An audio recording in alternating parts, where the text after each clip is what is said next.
Selamat siang dan selamat datang di acara talk show untuk Festival Pengabdian dan Pemberdayaan Masyarakat Universitas Indonesia tahun 2024. Puji syukur marilah kita panjatkan pada Tuhan Yang Maha Esa karena atas izinnya kita dapat menghadiri gelar wicara pada hari ini.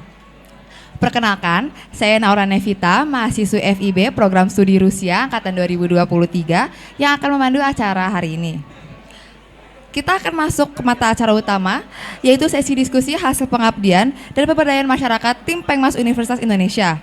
Gelar wicara hari ini dengan topik pendidikan lingkungan di era perubahan iklim, tantangan dan solusi yang akan dipandu oleh Bapak Aldila Alfa Krisnadi, Eskom MSc PhD dari Fakultas Ilmu Komputer, bersama dengan narasumbernya yang tentunya ahli dalam bidangnya masing-masing. Ada Ibu Betty Purwandari, Eskom MSc PhD, juga Dr. Insinyur Ova Chandra Dewi, STMSc. Forum diskusi selanjutnya akan dipandu oleh moderator kita. Kepada moderator kami persilahkan.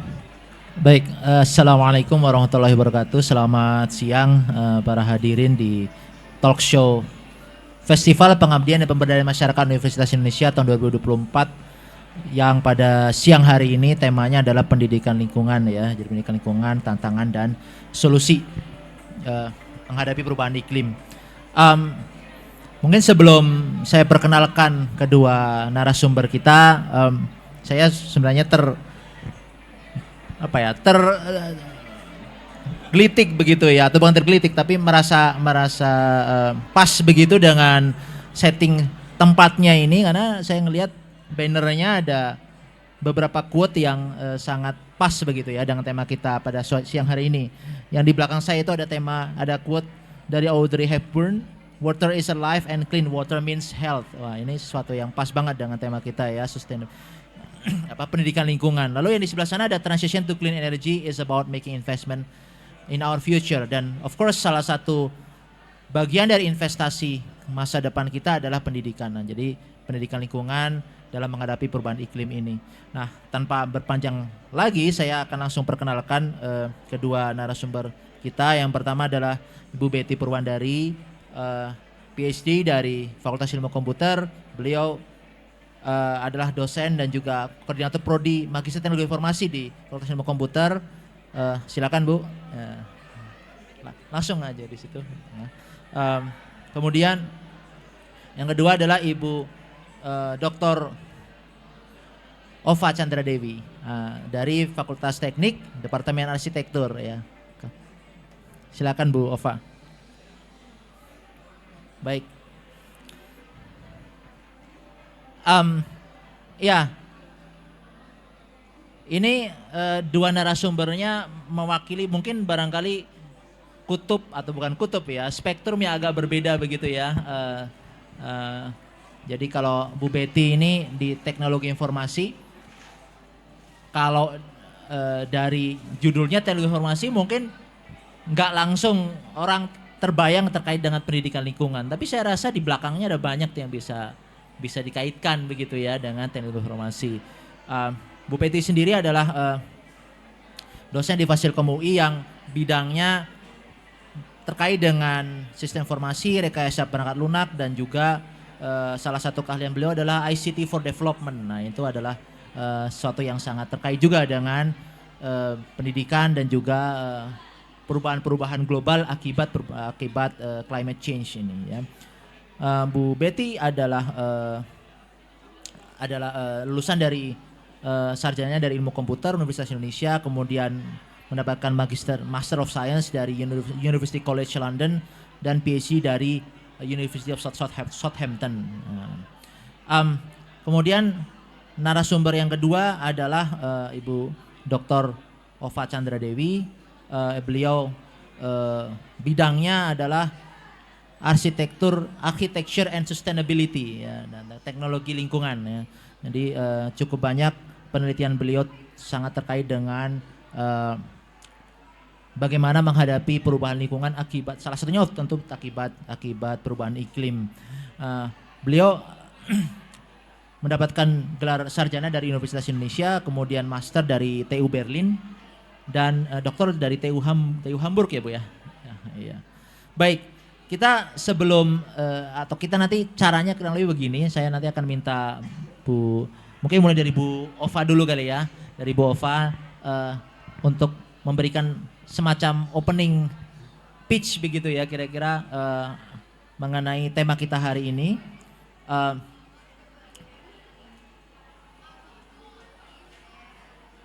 ada beberapa keyword yang saya coba kumpulkan begitu mengenai tema hari ini.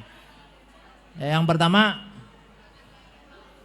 bahwa mungkin talk show kali ini yang pertama adalah kita ingin menggali sebenarnya pendidikan mengenai lingkungan dalam konteks perubahan iklim ini seberapa besar pentingnya begitu ya, dan bagaimana solusi-solusi inovatif dalam pendidikan lingkungan ini bisa membantu masyarakat ya menghadapi perubahan-perubahan yang terjadi. Nah itu mungkin poin-poin yang barangkali Bu Ova juga bisa kaitkan dengan apa yang sudah sedang atau visi yang akan dilakukan mengenai ini. Mungkin saya persilakan Bu Ova dulu barangkali. Oke, terima kasih Pak Adi dan Bu Weti. Izin pertanyaannya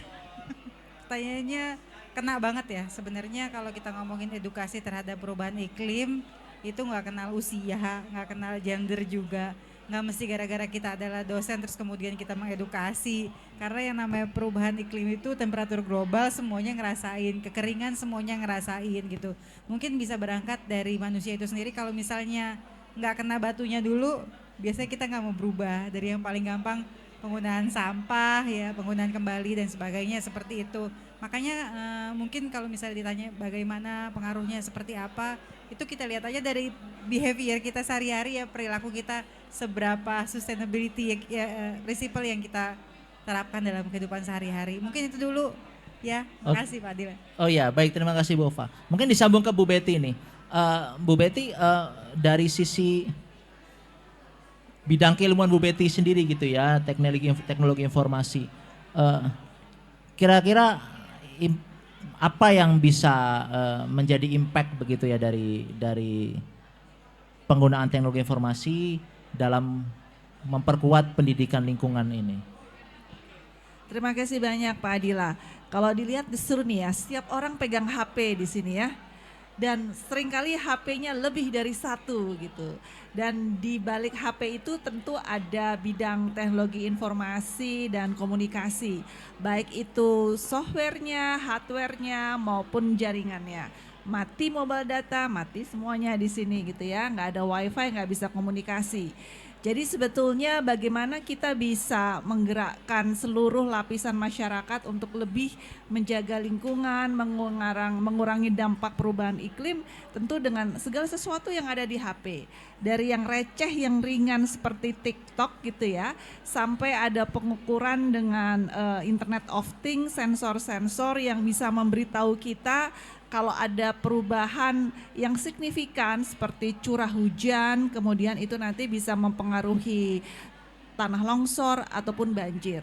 Jadi ada 3 komponen, software, hardware, sama network yang ada di genggaman dan di saku setiap manusia. Sebagian besar orang Indonesia sudah mengakses mobile phone saat ini. Demikian Pak Adila, terima kasih. Iya, baik, terima kasih Bu Betty. Ya, kalau kita bicara teknologi informasi dengan penggunaan berbagai gawai yang kita pegang gitu ya, memang bisa memberikan manfaat juga ya tentunya ya dengan meningkatkan awareness mengenai isu-isu lingkungan dan perubahan iklim ya. Tapi menarik juga kalau saya sendiri juga kalau saya baca-baca begitu ya, barang yang seperti gadget yang kita punya ini banyak bahannya itu adalah bahan-bahan yang berasal dari apa istilahnya mineral langka ya gitu ya, dan itu praktek-praktek untuk memproduksi atau memanufaktur barang-barang berteknologi tinggi ini ternyata juga bisa berpengaruh besar terhadap lingkungan. Dari sisi aspek sustainability, Bu Ova kira-kira melihatnya gimana Bu? Maksudnya kita udah biasa nih pakai aja gitu ya, bahkan mungkin memakainya begitu biasanya kita mau menggunakan barang-barang seperti ini sehingga kadang kita tidak lagi memikirkan mahalnya gitu ya, yang mungkin harus dibayar begitu mengenai lingkungan. Ini awareness seperti ini seperti apa kira-kira Bu Ova dan di masyarakat atau mungkin di kalangan mahasiswa begitu ya. Dan kira-kira apa yang bisa dilakukan ke depannya kalau ini ternyata masih perlu ditingkatkan. Oke, makasih Pak Adilan. Ini pertanyaannya menggelitik ya buat kita semua. Mungkin saya mau bertanya sama yang ada di depan sini, kira-kira yang punya smartphone siapa ya? Oke, kalau yang punya smartphone lebih dari satu siapa ya? Oke, ada juga. Kalau yang selain punya smartphone terus kemudian punya iPad, siapa ya? Yang punya laptop juga siapa ya? Oke, banyak jadinya. Oke, sebenarnya kalau misalnya kita flashback sedikit ya, Pak Dilan, Bu Betty, izin. Kita pernah mengalami masa pandemi ya, semuanya tidak terelakkan dari situ. Itu adalah masa-masa di mana kita punya bagian gadget itu meningkat sampai dengan 4 kali lipat gitu ya. Karena dengan alasan semuanya jadi butuh online, virtual meeting dan sebagainya gitu ya. Dan kita juga pingin pastinya yang tidak terganggu gitu ya, yang layarnya lebar, jernih, suaranya bagus dan sebagainya seperti itu. Cuma pada waktu itu dalam rangka kita sedang mengurangi penggunaan energi, emisi dan sebagainya. Ternyata kita punya sampah yang lebih banyak lagi ternyata yang terkreat saat itu juga. Nah, awareness-nya seperti apa barangkali? Mungkin kalau boleh di teman-teman di sini dipikirkan lagi barangkali gitu ya. Karena kan yang di tangan kita itu sebenarnya adalah benda smart gitu ya. Pertanyaannya kita yang make smart juga nggak nih? Kayak gitu. Jangan-jangan sebenarnya kita nggak smart enough buat memakai smartphone itu gitu. Apalagi kalau misalnya kita tahu isinya hanya buat Twitter, bisa kayak gitu, atau buat sosmed-sosmed yang lainnya seperti itu ya. Kita lupa manfaatnya itu sebenarnya dia bisa lebih dari itu gitu ya. Gitu juga kalau misalnya kita bilang intinya kita buat apa sih? Oh, buat komunikasi. Apakah kita perlu 2, 3 dan sebagainya gitu ya. Saya sendiri sebenarnya kebetulan memang punya juga gitu. Tapi ada saatnya satu masa saya ngerasa ini sebenarnya buat apa ya kayak gini ya. Apalagi kita udah back to normal nih perlahan-lahan ya. Akhirnya mulailah kita mempertanyakan lagi gitu ya. Awareness-nya adalah ada di diri kita sendiri. Kalau kita ngerasa itu nggak penting-penting amat ya nggak usah. Kalau ngerasa kita sekarang waktu itu penting, sekarang udah nggak penting, mungkin bisa di-share ke teman-teman yang ngerasa itu udah lebih penting. Yang pasti ketika kita mau beli barang itu kita lihat dulu nih produknya dari mana. Kalau dia bisa di-recycle, alhamdulillah gitu ya. Kalau nggak bisa ya tolong jangan mencemari lingkungan. Terima kasih. Iya, makasih Bu Ova. Mungkin masih ke Bu Ova dulu kali ya. Saya follow up sedikit tuh ya soal awareness ini. Awareness itu kan sesuatu yang mengenai isu seperti isu lingkungan kan seringkali kita pikiran pertamanya kalau kita bicara awareness itu kampanye di masyarakat, di kalangan mahasiswa untuk ya bentuknya media-media seperti yang mungkin seperti yang kita lakukan sekarang ini ya gitu. Tapi dalam konteks yang mungkin lebih bentuknya lebih terstruktur atau lebih formal, sebenarnya selama ini gimana Bu Ova prakteknya gitu ya? Apakah awareness mengenai isu lingkungan ini, perubahan iklim dan perubahan yang terjadi akibat perubahan iklim itu sebenarnya sudah masuk ke dalam bagian proses ya pengajaran secara formal atau tidak gitu ya? Atau itu sebenarnya seolah-olah itu berada di luar, kita hanya menyebutnya sambil lalu saja tapi tidak secara sistematis itu tersampaikan begitu. Ya, terima kasih. Ini kuncinya adalah sebenarnya di dirinya masing-masing pasti. Kalau saya mencoba sharing sedikit apa yang terjadi di Departemen Arsitektur misalnya seperti itu. Sebelum masa pandemi, kami itu bergulat dengan model. Ya, model dengan segala model. Pada saat gubahan massa, pada saat ketika kita ngomongin ruang dan sebagainya, semuanya berbasis model. Sehingga pada waktunya nanti sampah itu nggak ketulungan gitu. Bahkan sebenarnya di mahasiswa kita sendiri itu dulu kulturnya adalah habis bikin taruh aja di situ, habis bikin taruh di situ, barang sisa taruh aja di situ kayak gitu. Sehingga OB kita juga kewalahan. Ini masih dalam lingkungan kampus prodi sendiri ya seperti itu. Tapi berangsur-angsur ketika pandemi itu mengajarkan kita semua berubah digital. Semuanya kayak gitu ya. Memang pada akhirnya pada masanya ketika kita harus final itu tanpa ada model 3D kayaknya ada yang kurang gitu ya. Seperti itu. Tapi sudah mengarah ke pengurangan drastis dari penggunaan kertas, ditempel-tempel di tembok misalnya seperti itu ya. Dari pembuatan gubahan massa dan lain sebagainya gitu udah berubah ke digital drastis sekali gitu. Mungkin yang perlu disampaikan sekarang adalah pesannya tadi itu ya. Kita bisa berpikir nggak sih kalau misalnya event acara seperti ini gitu ya, mungkin kita bisa memakai sesuatu yang lebih long term, knockdown misalnya kayak gitu ya, bahannya bisa lebih umurnya lebih panjang gitu, atau mungkin nyewa gitu ya, dari emang yang orang yang usahanya bisnisnya itu di panggung kan kayak gitu. Jadi memang sudah ada seperti itu. Jadi ketika sudah tidak digunakan, ya dia dikembalikan lagi untuk digunakan lagi seperti itu. Sama seperti konsep yang tadi ya, berangkatnya ke diri kita masing-masing. Seperti itu, Pak Adilan. Baik, terima kasih Bu Ova. Nah mungkin ke Bu Betty kali ya. Bu Betty kalau bicara di tadi kan di Bu Ova cerita di departemennya begitu ya, misalnya di arsitektur yang dipelajari dan juga barangkali misalnya kalau mahasiswa atau mempelajari dia menghasilkan sesuatu yang hubungannya dengan lingkungan itu mungkin lebih terlihat gitu ya. Tapi kalau di IT gimana nih Bu Betty ya? Kayaknya saya juga mengajar di Fasilkom jadi saya tahu. Jadi kalau maksud kayaknya kita bicara mengenai perubahan lingkungan itu kalau di sehari-hari di proses pengajaran dan sebagainya kayaknya minim sekali gitu. Itu kira-kira menurut Bu Betty apa yang bisa diubah ya gitu kan? Kalau saya bicara apa misalnya kalau di IT kan ada people, process, and technology ya gitu. Mungkin harus ada satu lagi itu harusnya environment satu lagi gitu kali ya. Kira-kira gimana Bu Betty? Betul. Jadi kalau di ranah keilmuan sisi informasi juga ada yang namanya TOE, Technology, Organization, and Environment. Jadi memang environment itu salah satu hal yang penting. Dan satu hal, tadi kita bicara masalah begitu banyaknya gawai gadget yang kita miliki. Mudah-mudahan Fasilkom juga punya inisiatif, tentu bekerja sama dengan teman-teman dari Fakultas Teknik Elektro, bekerja sama dari FMIPA, Teknik Fisika dan Kimia, gimana kita bisa mengolah sampah-sampah elektronik dari gawai-gawai yang kita punya itu. Sekarang mungkin sudah ada gerakan ya untuk mengelola sampah elektronik. Tapi kalau UI bisa leading, bisa mengarahkan gimana kalau Anda punya gawai bekas. Gawai bekasnya ada yang bisa reuse ya, dikirim ke teman-teman di daerah yang tertinggal dan memerlukannya. Tapi kan perlu ada education juga, gimana supaya data-data pentingnya dihapus bersih, jangan masih nongkrong di recycle bin dan itu berbahaya, sifatnya bisa private.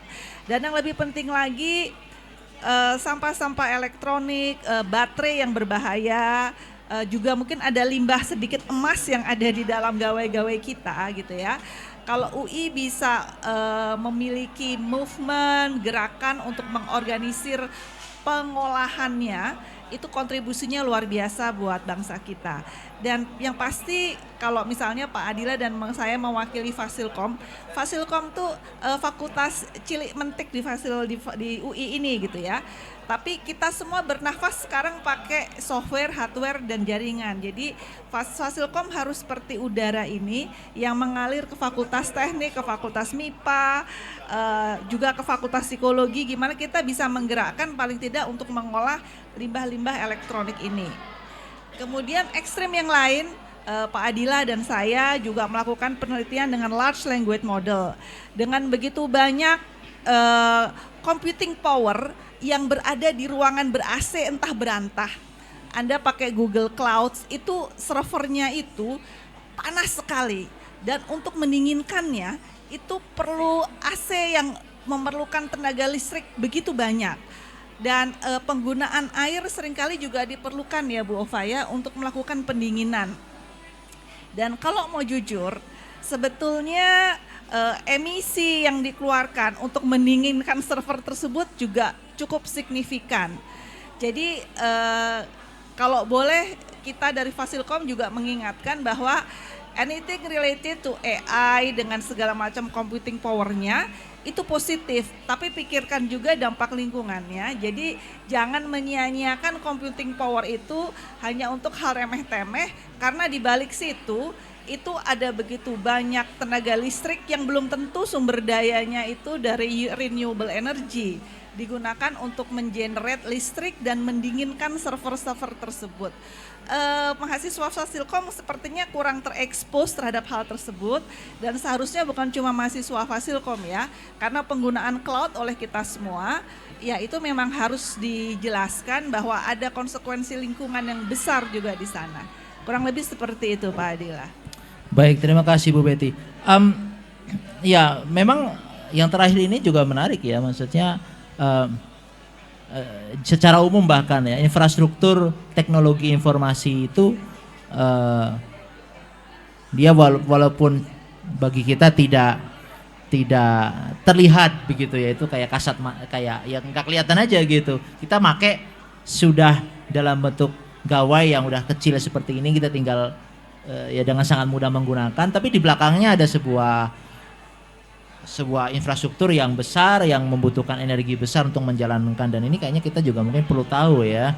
Nah, Bu Betty, kalau seperti itu kan mungkin seperti trade off ya, artinya kalau di satu sisi kita membutuhkan teknologi itu untuk memudahkan, mengefisienkan proses yang kita atau pekerjaan yang kita lakukan, dan juga kita menginginkan teknologi itu atau barang-barang produk-produk teknologi itu semakin efisien, sehingga atau semakin bukan sekedar efisien tapi lebih apa ya, lebih bikin kita convenient gitu. Nah, itu efeknya menjadi kita kadang jadi butuh mesin yang lebih besar dan lain-lain, sehingga itu apa namanya, di sisi lingkungan juga memberikan dampak yang lebih besar ya. Nah, ini kalau dari Bu Betty bisa nggak, mungkin bisa share sedikit, sebenarnya itu pertanyaan yang saat ini sudah menjadi bahan pemikiran kita gitu ya, atau secara umum tidak hanya di Fasilkom barangkali, tapi dalam konteks oke, ada nggak solusinya gitu untuk kita bikin teknologi ini yang di satu sisi memberikan kemudahan dan perbaikan buat kita, tapi juga impact kepada lingkungannya juga menjadi ukuran gitu, ukuran tingkat suksesnya. Ada nggak kira-kira Bu Betty contoh-contohnya yang mengarah ke sana kira-kira? Ya, ketika ada gerakan untuk menerapkan pajak ya, carbon tax gitu ya, di mana aktivitas-aktivitas itu kemudian dihitung pajaknya berdasarkan berapa emisi karbon yang dihasilkan. Ya, itu tentu seperti pisau bermata dua ya. Kadang-kadang negara maju yang mengemisi karbon lebih banyak malah bisa tertutup, sedangkan negara-negara berkembang yang memang infrastrukturnya masih kurang bagus untuk menjaga emisi karbon itu seringkali malah di blow up kekurangannya gitu. Tapi kita harus menyadarkan diri kita sendiri seperti Bu Ova bilang, bahwa setiap aktivitas kita untuk membuka Google Mail bahkan itu ada konsekuensi penggunaan listrik untuk server, untuk AC, dan itu juga ada emisi karbon di sana. Bukan kita jadi nggak bisa pakai cloud, tapi pakai dengan efisien. Dan kalau nanti suatu saat carbon tax itu memang jadi diterapkan, ya kita dalam pengajaran di kampus-kampus, terutama yang pasti yang memproduksi itu kan biasanya hardware-nya di Fakultas Teknik gitu ya. Itu juga sudah mulai mempertimbangkan berapa banyak carbon tax yang harus dibayar karena sekian emisi karbon yang dihasilkan. Dan untuk melakukan perhitungannya, untuk melakukan pemodelannya, itu Fasilkom bisa banyak bergerak di situ. Saat ini ada satu orang mahasiswa bimbingan di Magister Teknologi Informasi UI yang lanjut ke University of Melbourne. Dia mencoba melakukan pemodelan untuk perhitungan carbon tax di Republik Indonesia. Jalannya masih panjang, tapi saya duga penelitian-penelitian ke arah sana itu semakin besar. Tapi paling tidak harusnya dari anak-anak kecil sudah mulai disosialisasikan apa arti emisi karbon, apa yang bisa kita lakukan untuk mengurangi emisi karbon. kalau di mobil itu AC nyala, diem, bukankah lebih baik kita turun saja dari mobil daripada mengeluarkan emisi karbon dari knalpot yang begitu besar, begitu. Dan ini layar-layar ini kan juga melakukan radiasi panas yang cukup besar ya. Dan bagaimana pengaturannya Bu Ova dari arsitektur tentu lebih tahu supaya barang-barang yang mengeluarkan panas dan juga ada emisi CO2-nya itu bisa diminimalkan posisinya. Jadi Fasilkom punya banyak peran di situ beserta dengan kedisiplinan ilmu yang lain Pak Adila. Terima kasih. Ya baik, terima kasih. Mungkin itu dari perspektif IT barangkali Bu Ova ya. Kalau di apa namanya di bidang arsitektur nih gimana Bu? Apakah sekarang saya sih maksudnya secara sekilas kalau melihat kalau kita bicara arsitektur, bicara model, desain dan lain sudah banyak sekali yang mencoba mengakomodasi atau mencoba sebanyak mungkin memasukkan nilai-nilai lingkungan ini. Tapi barangkali Bu Ova bisa share nggak ya? Mungkin di tempatnya Bu Ova itu ada mungkin proyek-proyek yang spesial begitu terkait dengan arsitektur dan sustainability ini, mungkin research project atau bahkan mungkin pengabdian masyarakat. Kira-kira Bu Ova barangkali bisa share di situ. Bu Betty, terima kasih sudah membawa ke topik ini. Kami di Departemen Arsitektur di Sustainabilitas, sebenarnya kami punya research cluster sendiri, namanya Architectural Sciences and Building Technology, di mana di bawahnya itu ada unit-unit lab sendiri yang saya pimpin adalah arsitektur dan sustainabilitas namanya. Setiap tahunnya itu kami memang mengirim tim ya untuk sayembara internasional yang memang konsentrasinya itu di net zero karbon seperti itu. Jadi seperti yang kita bilang tadi ini tuh global, jadi nggak bisa sendiri. Dalam setiap ngirim tim ini kita biasanya kolaborasi sama Departemen Teknik Mesin atau Departemen Teknik Lingkungan seperti itu. Jadi nggak bisa anak arsitektur doang yang ngerjain ini gitu ya. Karena kita tahu sendiri bahwa penggunaan HVAC misalnya dari penghawaan itu sendiri itu cost-nya gede sekali, kemudian emisinya juga besar sekali. Ada yang unik sebenarnya, ini baru kejadian minggu lalu ya. Saya cerita juga ke mahasiswa saya tadi pagi ketika bimbingan. Saya punya profesor di TU München. Kemudian saat ini dia sedang praktikum di Allianz di Sudirman situ. Tapi si profesor ini bilang kamu harus ketemu Bu Ova katanya gitu kan. Datanglah dia ujuk-ujuk cari waktu ke sini gitu. Dia bilang iya saya pengen banget punya experience Indonesian Campus, dia bilang gitu kan. Oke, dia datang, begitu dia datang sampai di FT, pertanyaan pertama saya adalah gimana experience kamu Indonesian Campus? Saya bilang gitu kan. Pertama-tama dia langsung bilang, your campus is so big, dia bilang gitu, so huge, dia bilang gitu. Tapi lama-lama kita obrol-obrol, terus dia nanya sebelum pulang, boleh nggak saya tanya, kenapa ya bangunan-bangunan di Indonesia itu, yang tempat-tempat yang saya kunjungin, itu kalau pakai AC kelewat dingin. Dia ngebayangin, orang dari Eropa ngebayangin pergi ke Indonesia, itu berpanas-panas pakai baju pendek gitu ya. Terus dia bilang, tiap hari saya ke kantor itu harus bawa jaket. Lucu nggak sebenarnya? Nah sebenarnya itulah yang terjadi di kita. Kita pernah ada riset ya. Riset kita itu adalah mengukur standar kenyamanan orang-orang seperti apa. Oke. Kita tanya, namanya PMV ya. Dia predict vote gitu. Terus kemudian dia dikasih tahu, kini tuh menurut dia udah nyaman atau belum, atau masih panas. Ada yang bilang udah nyaman atau dingin gitu. Tapi yang dia mau seperti apa? Lebih dingin. Ya, kira-kira seperti itu. Itu yang terjadi di MAC kita, di auditorium kita gitu. Kita proses ke 400 responden di 3 event yang berbeda. Semua jawabannya mengarah ke situ. Bayangin. Kurang dingin walaupun ya. Sebenarnya dia ngerasa itu udah dingin.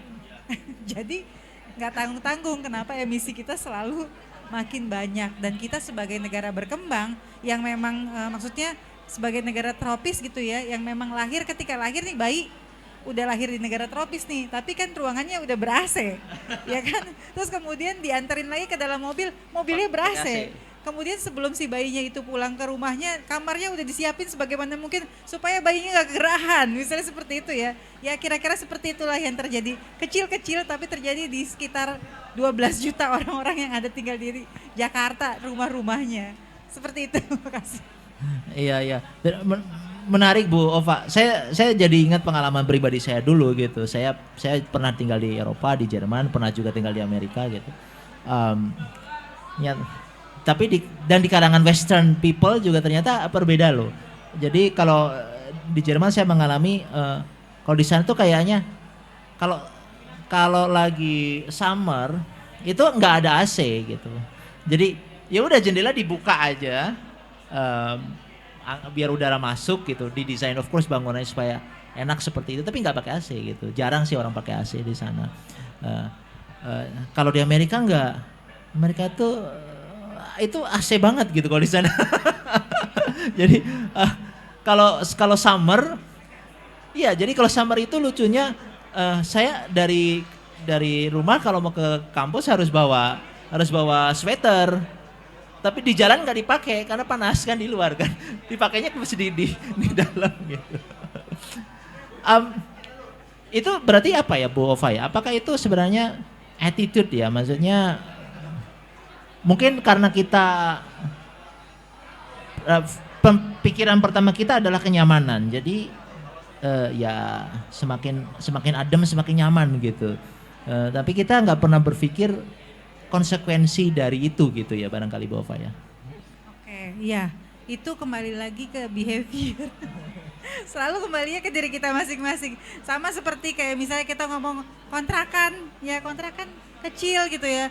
Mohon maaf, mungkin ekonominya yang menengah ke bawah misalnya seperti itu. Tapi mereka selalu memprovide dirinya sendiri dengan air conditioner karena memang saat ini seperti itu gitu. Jadi tapi kita nggak tahu sebenarnya si aircon yang dia pilih itu apakah yang sudah hemat energi yang udah kategorinya bagus misalnya seperti itu ya.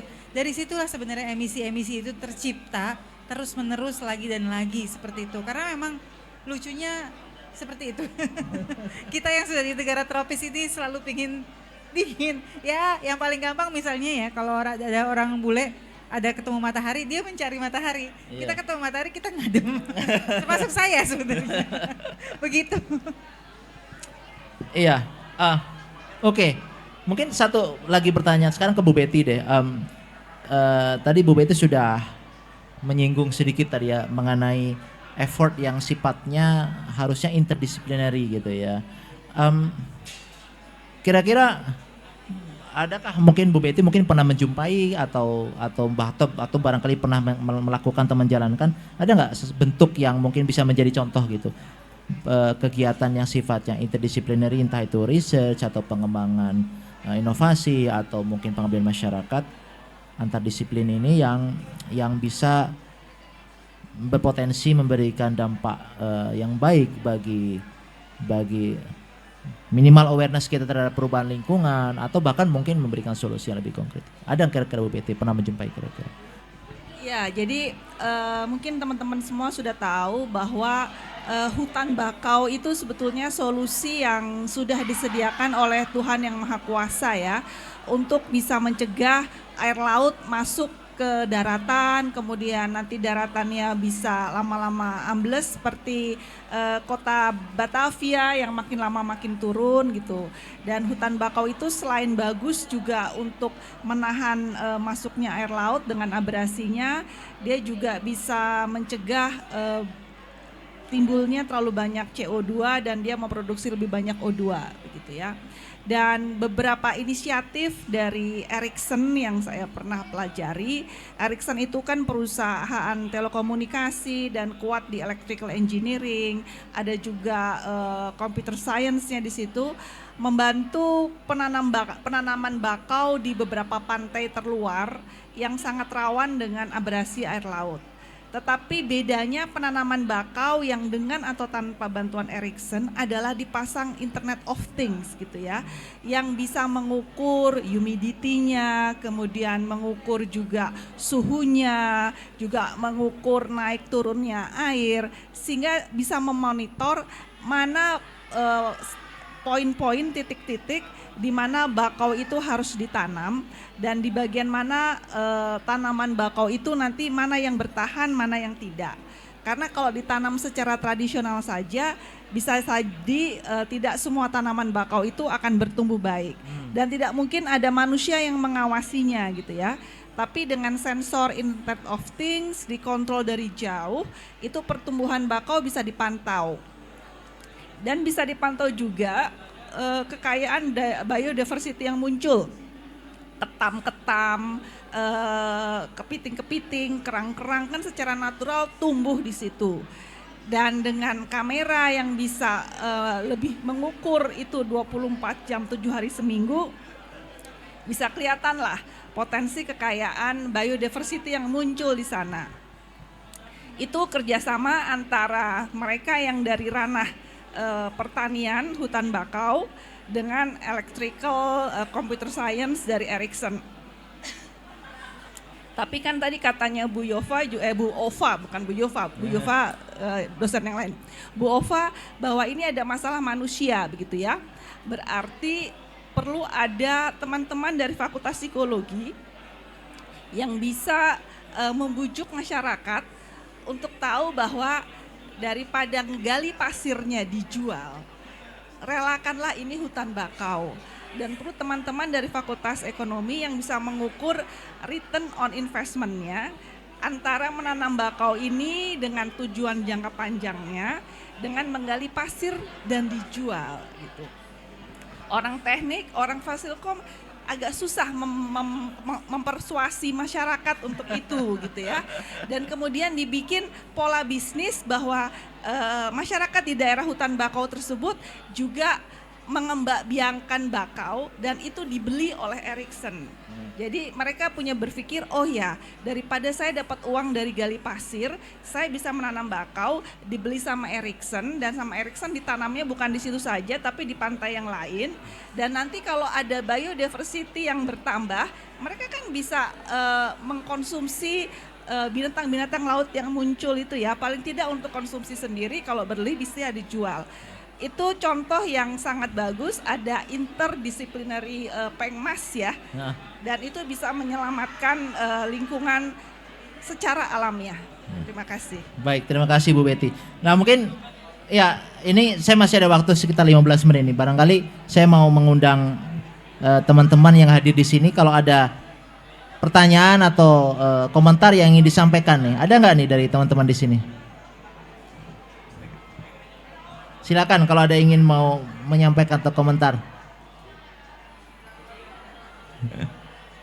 Ya silakan. Mungkin mic-nya ini.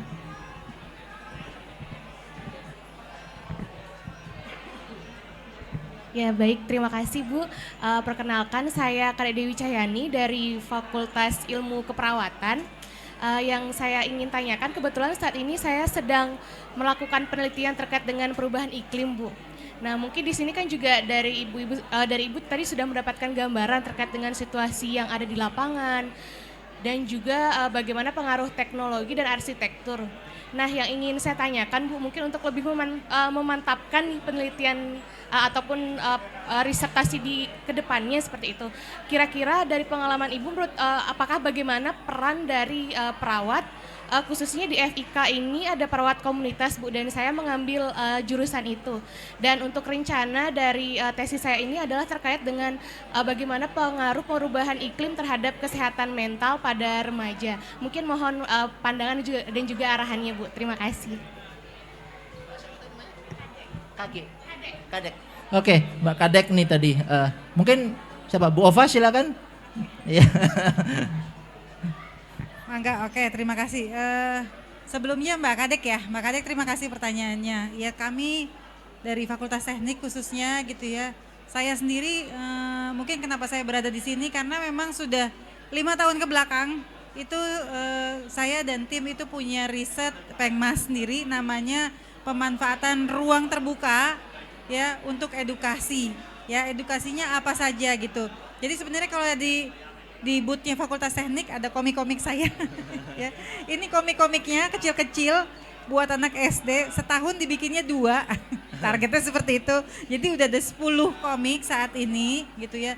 Itu simpel saja buat anak SD kelas 4, kelas 5, kelas 6, buku saku tentang edukasi perubahan iklim, misalnya gempa bumi gitu ya, banjir, kemudian kemarin ada COVID, ini banjir rob, terus kemudian ada lagi yang evacuation camp yang longsor kemarin seperti itu ya. Itu simpel aja sebenarnya, karena ketika bencana ini terjadi belum tentu si siswa itu sedang sama orang tuanya. Jadi paling nggak dia punya efek sedikit. Nah, saat ini kita sedang buku yang ke-11 dan 12 ya. Itu bekerja samanya dengan Dinkes Depok.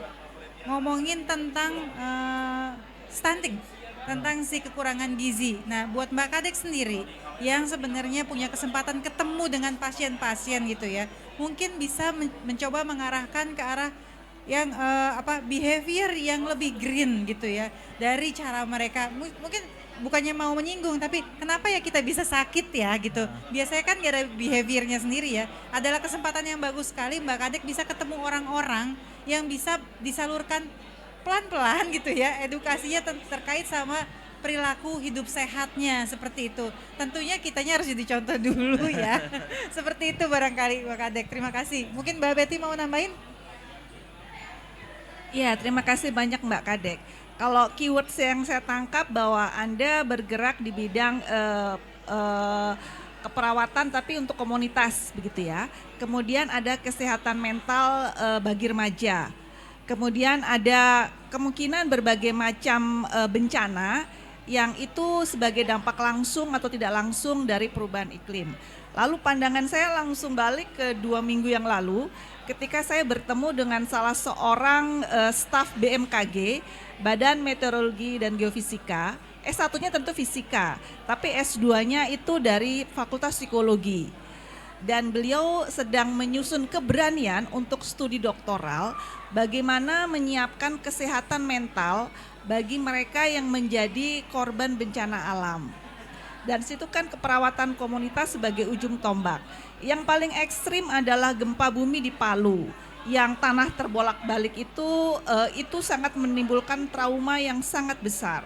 Tetapi yang kecil-kecil, yang rutin, yang seperti dianggap gak bisa diubah tuh banjir. Nanti kalau banjir disalahkan itu karena penebangan hutan yang tidak terkendali di daerah Bogor gitu ya. Sedangkan sebetulnya itu asal muasalnya adalah manusianya yang menutup jalannya air di sepanjang jalan, bukan cuma di Bogor tapi depan rumahnya gitu. Nah, gitu kan. Nah, ketika ada banjir biasanya terjadi dislokasi, orang-orang mengungsi, dan ketika mengungsi biasanya remaja itu kan rentan ya, rentan untuk dia merasa tertekan, apalagi kalau misalnya maaf ya, dalam pengungsian itu ada anak-anak yang dikumpulkan tanpa pengawasan orang tua dan mereka dalam masa pubertas. Itu gangguan terhadap hubungan seksual yang tidak sehat, perilaku kekerasan seksual sangat besar gitu. Dan di situ perannya Mbak Kadek sebagai seorang profesional di bidang perawatan komunitas sangat besar.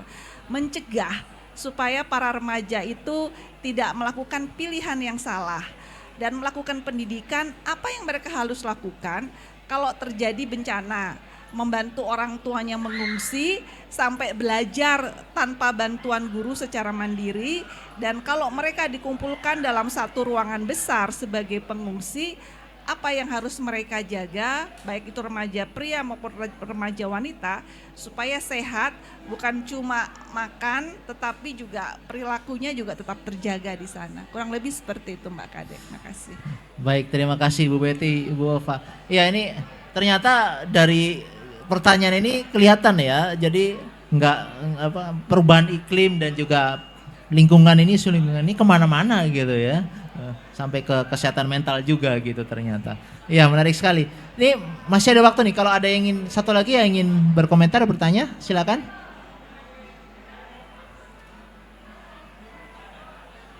Ada? Oke, kalau nggak ada berarti nggak apa-apa deh.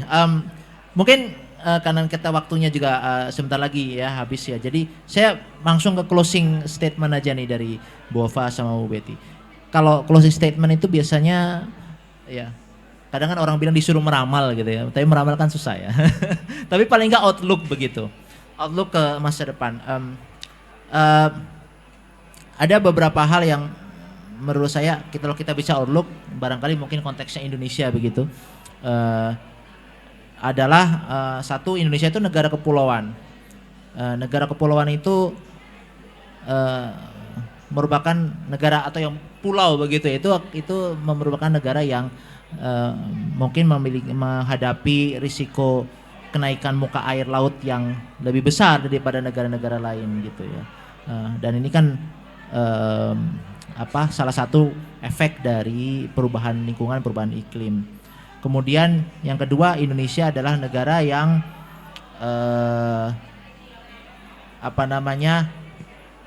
barangkali bisa dibilang ketahanan pangannya rentan gitu, karena ya kalau kita bicara pertanian misalnya sekarang nggak seperti dulu gitu ya. Indonesia zaman dulu mungkin bisa menghasilkan sendiri pangannya, sekarang udah harus impor.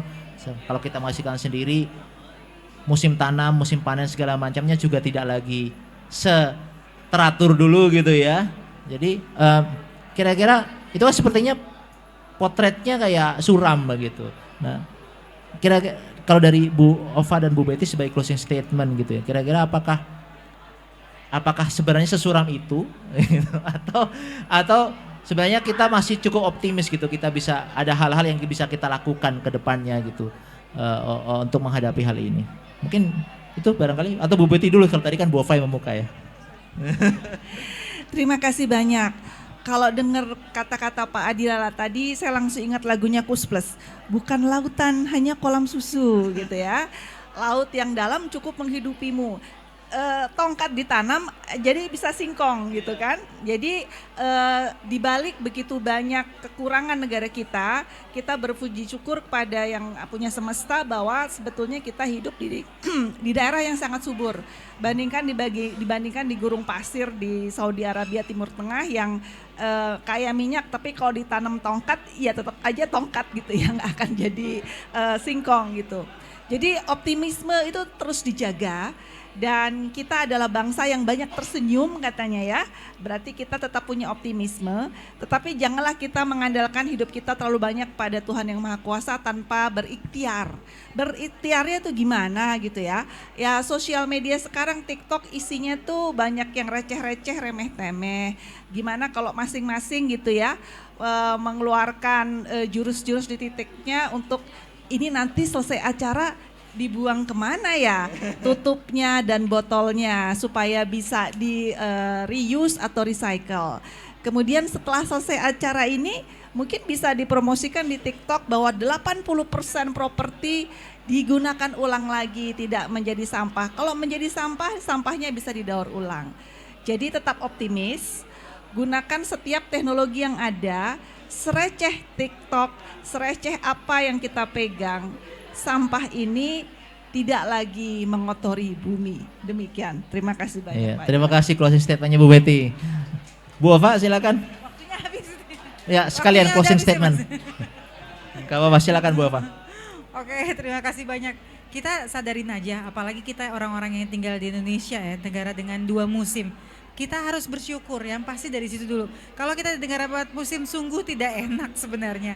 Apalagi kalau misalnya sudah musim dingin tiba ya, itu muka-muka langsung kusut gitu ya, kira-kira seperti itu. Nah kita yang punya 2 musim dengan cahaya seperti ini, udara seperti ini, sebenarnya itu adalah keanekaragaman hayati yang sangat luar biasa. Itu yang harus kita perlu syukuri. Di situ kita juga ada pesan bahwa kita tidak boleh menyia-nyiakan sumber daya. Apapun itu, oksigen ataupun air. Misalnya kita menghirup sekarang udaranya enak gitu, kita juga pingin anak cucu kita 50 tahun lagi, 100 tahun lagi, pingin yang sama gitu. Pingin ngerasakan minum air yang masih seperti ini, misalnya seperti itu ya contohnya. Kalau ditanya harus optimis atau tidak, tentunya harus optimis. Karena kalau bukan kita, siapa lagi? Terima kasih banyak. Oke, terima kasih Bu Ova. Baik, demikian para hadirin semua, rekan mahasiswa yang hadir di sini dan juga ini direkam ya kalau nggak salah ya. Jadi mudah-mudahan ini talk show ini walaupun kayaknya obrolan aja, tapi mudah-mudahan membawa manfaat yang besar ya, memberikan awareness yang kuat terhadap perubahan iklim dan juga apa yang perlu kita perbuat sebagai masing-masing individu. Demikian saya kira saya bisa cukupkan. Terima kasih banyak atas perhatiannya dan sampai jumpa di kesempatan yang lain.